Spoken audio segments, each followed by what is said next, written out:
So today we're going to do something a little different. We are diving into a world-altering event that, well, never actually happened. It's the 2026 Iran War, and it's all laid out in incredible detail in a fictional Wikipedia entry. We're going to use that entry as our guide to unpack how a speculative conflict like this could unfold. And right off the bat, the entry hits you with this one single, stark sentence. It immediately sets the stage for a conflict with absolutely massive repercussions, not just for the Middle East, but, for the entire world. The stakes are global from line one. And boom, there it is, the explosive hook. The story doesn't start with sanctions or diplomacy. Nope, it starts with a decapitation strike. The war kicks off with the assassination of Iran's supreme leader, which just throws us right into the deep end of the action. Okay, so let's dig into how this whole thing kicked off. This first part is all about that surprise attack that basically set the entire region on fire. I mean, the sheer scale and coordination of this first move, it's staggering.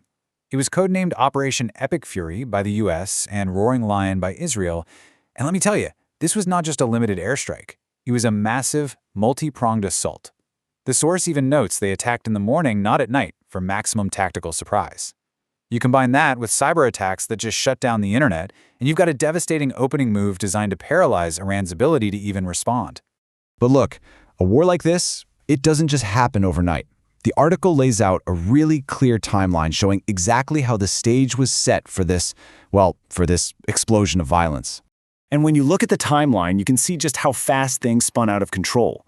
It starts with a regional crisis back in 2023. Then things get serious with a short but direct 12-day war in 2025. And then it all just accelerates. A brutal internal crackdown inside Iran is followed by a massive US military deployment. We're talking the largest since 2003. It's basically a powder keg just waiting for a spark. So why did it happen? Well, according to the article, the US gave a few reasons. They said they were preventing an imminent attack from Iran, destroying their missile capabilities, stopping their nuclear program, and even aiming for regime change. Iran, on the other hand, was like, no way, and pointed to the massive US military buildup as the real threat. You can see right here how the two sides had completely different stories. All right, now we're diving into the heart of it all, the 6-week firestorm that was the war itself. And yeah, this thing was not contained. It spilled across borders almost instantly. As the US and Israel were hitting targets in Iran, Iran was firing back at Israel and at US bases all over the Gulf. Then, and this is crucial, they shut down the Strait of Hormuz, which is a huge choke point for global oil. And up north, the simmering conflict with Hezbollah just erupted into a full-on war in Lebanon. The entire region was engulfed. And if you want a sense of just how intense this air campaign was, get this. U.S. officials claimed they struck over 8,000 military targets inside Iran. That number just really drives home the goal here, to systematically take apart Iran's military from the air. And this right here, this is where you see the other war kicking off, the war for the story, for the narrative.